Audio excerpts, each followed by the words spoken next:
Doamnelor și domnilor ambasadori, bună seara! Dragi invitați, bună seara! Onorat public și onorant public, bună seara! Îmi pare foarte bine că sunteți aici și sper că Uniunea Cineașilor va fi o gazdă pentru acest minunat festival aflat la a 5-a ediție. I'm very happy that you're here. I hope we are a very good host for this 5th edition of the film festival. Până acum am spus niște vorbe de protocol. Until now we have said some protocol things. Acum aș vrea să vă spun ceva din suflet. Now I would like to tell you something from my heart. Când eram foarte tânăr, a fost așa o perioadă. When I was very young, I was used to be. Am intrat în studioul Sahia. I entered Sahia studio. Unde un grup de elită de regizori evrei m-au primit în mijlocul lor. Where very high quality directors received me. Și mi-au spus câteva lucruri. And they told me some things. Că nu este suficient să fii regizor. That it's not enough to be a director. Că nu e suficient să ai doar talentul dat de Dumnezeu. It's not enough to have the talent that God gives us. Ci îți trebuie și multă cultură ca să faci cinema. You also need a lot of culture to do cinema. Privind filmele și reprivind foarte multe din filmele marilor regizori evrei, watching and rewatching the great movies of Jewish directors, am înțeles că acel grup care m-a primit pe mine avea dreptate. I understood that group was very right. Grupul nu mai este. The group is not anymore. Mai există o singură supraviețuitoare care se numește Paula Segal. There is only one survivor, which is Paula Segal. Pentru acel grup de mari cineaști români evrei din studioul Sahia, vreau ca acest festival să fie o binecuvântare și în memoria lor. For that group, I would like for this festival to be a blessing. Să ajungi la a 5-a ediție cu un festival de film în condițiile în care poți să faci un festival de film în România și în condițiile în care filmele din acest festival sunt, cred eu, calitativ mult mai bune decât multe alte filme din alte festivaluri. Nu poți, în condițiile astea, nu poți să ai niciun regret în măsura în care reușești să duci mai departe un astfel de proiect. Și, din fericire, cred că suntem deja pe o direcție crescătoare acum. Suntem în ascensiune. Deja ediția asta înseamnă și mai multe filme, înseamnă și competiții și de film de ficțiune și de film documentar, înseamnă am ieșit și în afara sălilor de cinema în diverse cluburi ca să ne ducem către tineri. Înseamnă multe lucruri, înseamnă niște invitații speciale. Cel care a adunat filmele din Israel, o mulțime de filme extraordinare. He's the one who gathered a lot of amazing films. De la filmul universitar, filme universitare, from university films regizori consacrați. To the films of și cel care a adunat alături de noi și pe acești invitați, domnul Liviu Carmeli. He was the one who gathered these amazing directors. Director artistic, selecționării în cadrul festivalului și director al secțiunii israeliene.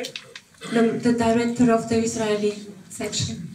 Aceștia sunt invitații pe care veți avea ocazia să-i întâlniți alături de filmele în care joacă sau pe care să le dau. These are our guests. You will be able to meet them with their films or performances. Anul trecut, aș spune, am fost recrutat așa într-o situație de urgență, existând foarte mari probleme de organizare și de buget. Am făcut repede 2 programe de film foarte mari și nu întâmplător și foarte bune și principala realizare a fost că și cu foarte puțin bani.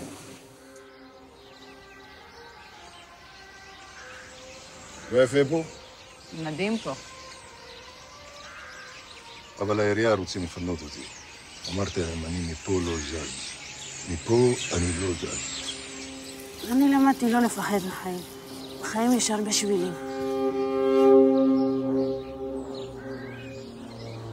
הרבה אנשים היו אומרים לאשתי, איך את חיה עם ערבי? אבל היא לא הקשיבה להם. נכון, לא הקשיבו להם.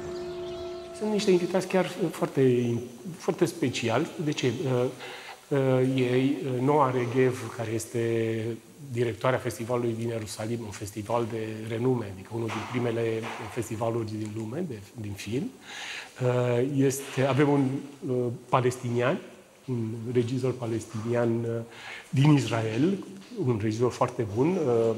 L-am mai avut noi, am mai avut filme de ale lui în festival și un film anterior, Thirst, este chiar un film a fost foarte medaliat la diverse festivaluri și acum e cu ultimul lui film, Tanatur. Avem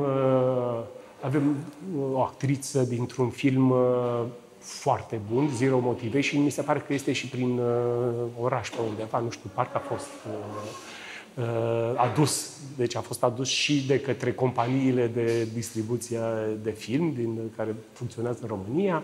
Sunt niște regizoare tinere foarte interesante, cu niște filme foarte interesante.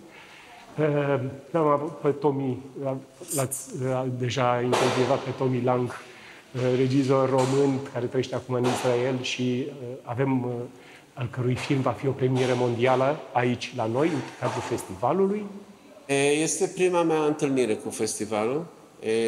Adevărul că nici nu știam că este un festival aici.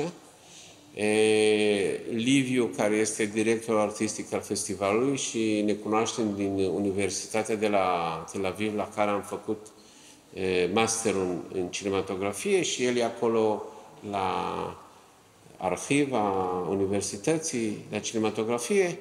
A văzut filmul în una din cele două proiecte care am făcut la Cinematec și imediat a venit să spună, ascultă, trebuie să fie proiectare mondială, este prima dată, este exact pentru România și în sfârșit a spus bine, cu toate că ca tactică e mai bine să aștept un festival mare, de acolo să încep, că ei nu sunt de acord să fie prezentate în alte locuri. Am spus, este o chestie care este emoțională, nu irațională. Și am spus, ia filmul și atunci vii și tu cu filmul. Și am spus, cu plăcere, oricând. Face mare plăcere. E ceva, adică vin în altă situație decât când am plecat. Ani trăiască, mulți ani trăiască, la mulți ani. Vlăga הקדשה, לאלמן ולאלמנה. נופש למפגשים, סדנאות והרבה יוצרים. כל ערב אנטריקוט, בצהריים הקומפות. פנסיה אנושית, ראויה למצביעים האלמנים. În competiție avem 12 lungmetraje documentare, din 38 care s-au înscris. Am făcut selecția, chiar eu m-am ocupat de selecție, suntem o echipă foarte mică și fiecare face în frunte cu mine și secretariat, și curierat, și directorat, și nu mai știu ce, de toate, și selecție și asta. Și avem 7 filme de ficțiune, dintre care câteva chiar foarte, foarte bune, deja cu premii importante în alte părți. רק אותך אוהב הלילה, דמדומים ומנגינות. תראי איזה כוסית את. אח, זונה! קטנה שלי, בהצלחה, זוהר. הלילה אחותך גם פה? היא ישנה על הספה. כאן האכזבות. בסדר, היא לא תהרוג אותך, אל תדאג. לא דאגתי. Deci juriile sunt internaționale. Noa Reghev e președinta juriului pentru filmele de ficțiune și împreună cu Radu Gabrea și cu Cristina Corciovescu, criticul de film Cristina Corciovescu, iar la documentare este profesorul Ilana Visar de la Universitatea din Tel Aviv, împreună cu Laurențiu Damian, gazda noastră, și cu criticul de film Dana Duma. When my wife first came to Poland, the first thing that struck her was, my goodness me, Poland is in colour. Actually, she feels more at home in Poland than she does even in England. In England, we live in a village in England. There's no other Jew in that village apart from ourselves. In Poland, such a village not only had Jews, it had synagogues and cemeteries and institutions and rabbis and all this, in small villages like Drostek. He conjured up this very symbolic idea. This patch of land had never been built on. What was interesting to me is that the people that I met in Drostek, whether young or old, all seemed to know that this was a Jewish cemetery there, but you couldn't see anything. Locațiile în afară de cinema studio, unde sunt filmele, sunt lungmetrajele de ficțiune, inclusiv cele din competiție, avem scurtmetraje, documentare și lungmetraje în reluare.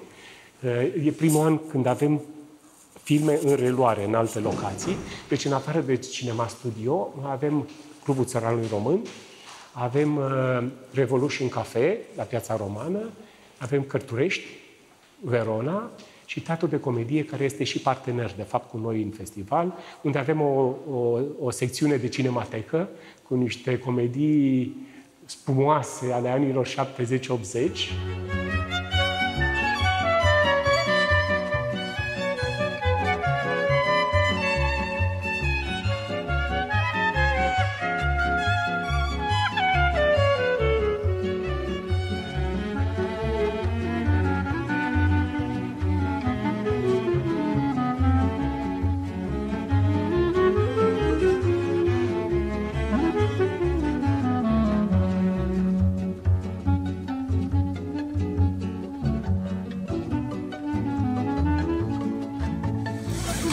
Bună seara și bun venit!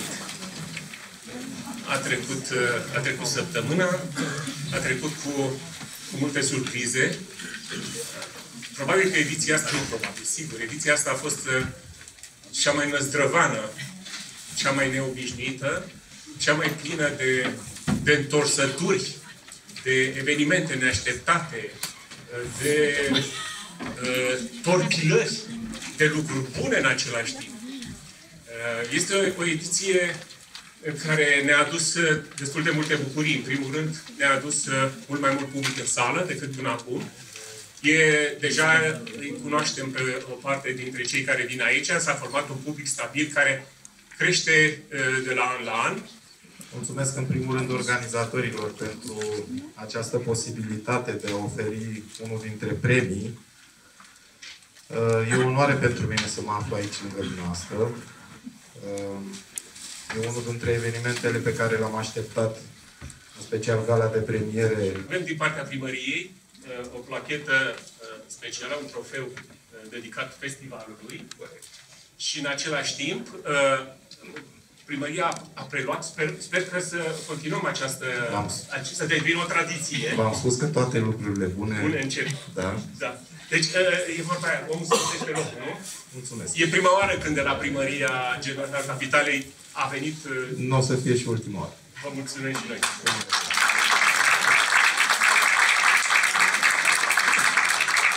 Jurul format din Irana Visar, Dana Duma și Laurențiu Damian a decis că cel mai bun film documentar al competiției este A Town Called Drostek, sau Un oraș numit Drostek, în regia lui Simon Target, o producție Australia-Polonia.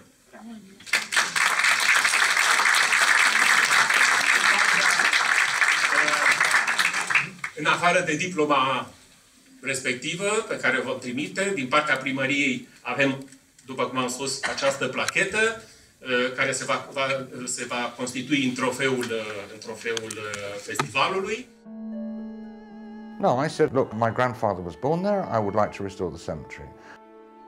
The mayor suggested that we put out 50 chairs. 600 people came. It basically turns out that the entire village had come out that day. probably did never seen anything quite like that before. The priest and the rabbi talking to each other. No matter what Polish-Jewish relations were, since almost 1,000 years ago, they were intimate, they were daily, they were normal. In 1939, Polish-Jewish relations are in the freezer for 50 years. They come out of the freezer in 1989, and Poles and Jews have to figure out how to talk to each other again. It is very important for these people. En fait, c'était la tombe de notre arrière-grand-père. La competiția de lungmetraj de ficțiune. Juriu format din Noa Reghev. Directorul Cinematecii din Ierusalim și al Festivalului de Film de la Ierusalim. Din Cristina Cociovescu, critic de film, și Radu Gabrea, regizor, nu trebuie să vă mai amintesc cine este, a decis că cel mai bun lungmetraj de ficțiune din competiție este filmul Next to Her, alături de ea, în regia lui Asaf Korman, o producție Israel.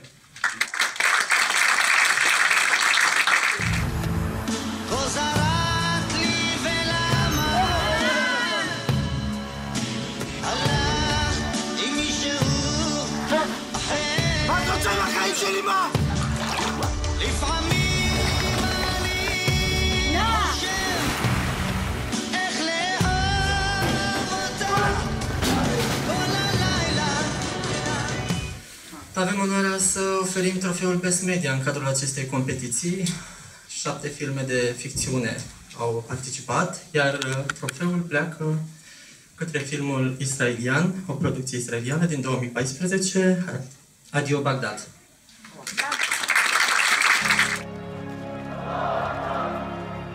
مسموح لكم جوا السفر إذا أنتم ما تتركون العراق تتجبر تحت الأمر الواقع نخليكم تتركوا العراق. القرار هو قرار.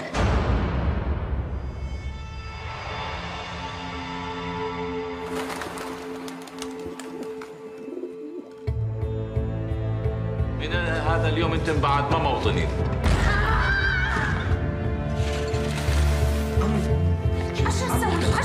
من هنا ردوا خلنا راسنا. شو مقسم اليهود. يلا يا ابن القحبة. هاي ساعة الأمن. نحن اللي هو نمسي العراق مو أنا نازل من هوني. Premiul pentru cea mai bună muzică de film l-a obținut Baruch Ben Ishak, compozitorul, pentru muzica filmului Paradise Cruise, o croazieră în paradis, al regizorului israelian Matan Guggenheim. Une mémoire. Partir en Israël sans même te dire au revoir. J'ai décidé de le trouver moi-même. Maybe you recognize him. Some motherfucker killed him.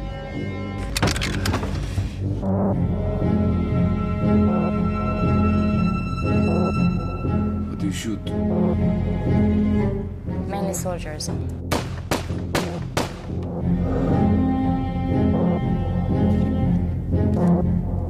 Impressive. Oh, you know him?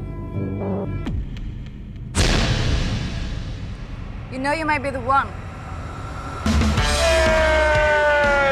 Right about you. Tu seras maman. How many lies did you tell?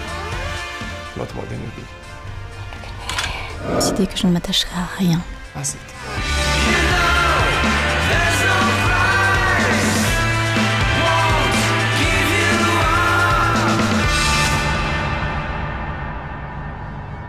You're full of secrets, aren't you?